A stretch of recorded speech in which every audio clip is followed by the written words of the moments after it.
Assalamualaikum, Shalom, Om Swastiastu, Namo Buddhaya, Salam Kebajikan, Tabik pun. Kami dari kelompok 2 RBL Fisika TPB 31A ingin menjelaskan mengenai penerapan motor listrik menggunakan prinsip gaya Lorentz pada kipas angin sederhana. Sebelumnya kami akan memperkenalkan diri. Saya Aderani Usimanurung dengan NIM 121190099 dari program studi teknik industri. Nama saya Devi Marati Purba, NIM 121120089, Prodi Teknik Geofisika. Hanifa Galatea Anjani Zoraya dengan NIM 121190094. Nama saya Devi Silaban, NIM 121110097 dari Prodi Teknik Industri. Nama saya Luisa Insani Roita Simarmata dengan NIM 121190098 dari program studi teknik industri. Gaya Lorentz merupakan gabungan antara gaya listrik dan gaya magnet di suatu median elektromagnetik. Gaya Lorentz timbul karena adanya arus listrik dalam suatu median magnet, sehingga jika ada suatu benda konduktor yang berbeda di dalam sebuah median magnet, kemudian benda tersebut dialiri dengan arus listrik, maka akan timbul suatu gaya yang dapat menggerakkan benda tersebut. Semakin besar arus listrik, maka gaya yang bekerja akan semakin besar, sehingga konduktor akan berputar dengan semakin cepat. Rumus gaya Lorentz yaitu V sama dengan B dikali I dikali L sin theta, di mana V sebagai gaya Lorentz dengan satuan Newton, B sebagai median magnet dengan satuan Tesla, I sebagai arus listrik dengan satuan ampere, L sama dengan panjang kawat dengan satuan meter, dan theta sebagai sudut antara arus dan arah median magnet. Motor listrik memiliki kumparan dalam median magnet tetap. Jika kumparan tersebut kita aliri arus listrik, maka kumparan tersebut akan bekerja suatu gaya magnetik atau disebut sebagai gaya Lorentz.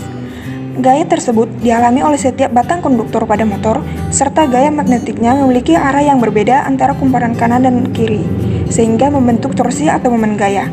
Hal tersebut yang akan menyebabkan kumparan dapat berputar.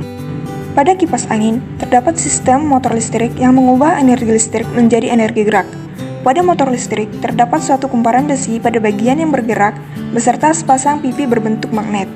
Ketika listrik mengalir pada lilitan kawat dalam kumparan besi, hal ini membuat kumparan besi menjadi sebuah magnet. Karena sifat magnet yang saling tolak-menolak, membuat gaya berputar secara periodik, sehingga baling-baling kipas angin yang dikaitkan ke poros kumparan akan berputar. Alat dan bahan yang digunakan dalam percobaan kali ini yaitu 1 baterai, 2 dinamo, 3 gunting, 4 selotip hitam, 5 botol minuman bekas, 6 kipas angin yang terbuat dari botol bekas, dan yang ke-7 kardus bekas. Cara pembuatan alat kipas angin sederhana pada percobaan kali ini. Langkah pertama, sediakan 2 buah kabel yang bagian ujung pembungkusnya telah dibuka kira-kira 2 cm. Selanjutnya, sambungkan salah satu bagian ujung dari kedua kabel ke bagian ujung dinamo.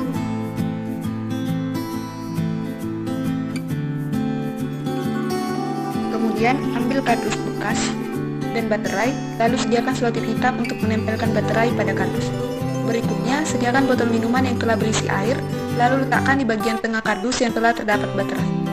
Selanjutnya, ambil dinamo yang telah disambungkan dengan kabel. Letakkan dinamo pada bagian atas tutup botol minuman. Pasangkan baling-baling kipas angin pada bagian shaft dinamo. Langkah terakhir, sambungkan kedua ujung kabel pada kedua ujung baterai.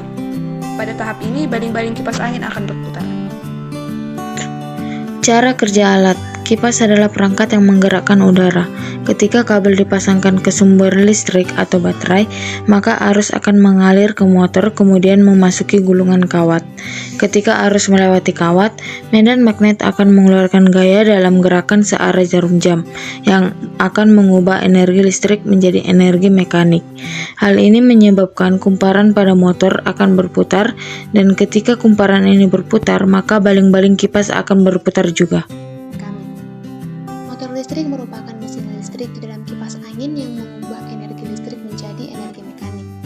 Kapasitor kipas langit-langit menggerakkan motor listrik, memungkinkannya untuk memulai dan menjalankan. Tindakan ini menyebabkan kumparan motor berputar. Gimana cara kerja kipas angin adalah menangkap gerakan berputar dan mentransfernya ke bagian bilah kipas. Hal ini dapat terjadi saat angin berputar. Pada kipas angin sederhana ini, kita dapati adanya baling-baling kipas angin, dinamo, kabel penghubung, dan baterai. Prinsip kerja kipas angin sederhana ini yakni dengan menghubungkan antara dinamo dan baterai dengan menggunakan kabel penghubung.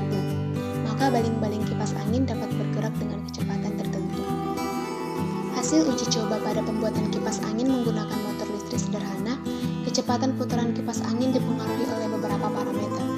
Konsep dasar yang membuat kipas angin bergerak adalah prinsip gaya Lorentz yang ditulis secara matematis sebagai berikut. F sama dengan B dikali I dikali L, di mana F adalah gaya yang satuannya adalah Newton, B adalah medan magnet yang satuannya Tesla, I merupakan kot arus listrik yang satuannya ampere, dan L adalah panjang kawat yang satuannya adalah meter. Kelebihan dari alat kipas angin sederhana. Yang pertama, alat dan bahannya mudah dicari. Yang kedua, lebih ekonomis. Ketiga, hemat energi. Keempat, dapat mengatur arah anginnya. Kelima, ukurannya lebih kecil. Kelemahan dari alat ini, yang pertama, tidak dapat mengatur kecepatan anginnya. Yang kedua, tidak tahan lama. Dan yang terakhir, udara yang dihasilkan tidak terlalu dingin. Kesimpulannya, untuk parameter jumlah lilitan, semakin banyak jumlah lilitan maka semakin cepat perputaran. Untuk parameter jarak magnet, semakin dekat jarak magnet maka semakin cepat perputaran. Untuk parameter jumlah magnet, semakin banyak jumlah magnet maka semakin cepat perputaran. Untuk parameter jumlah lilitan, baterai yang disusun seri akan lebih cepat memutar baling-baling kipas. Demikian video RBL kelompok 2 TPB 31A. Thank you for watching guys.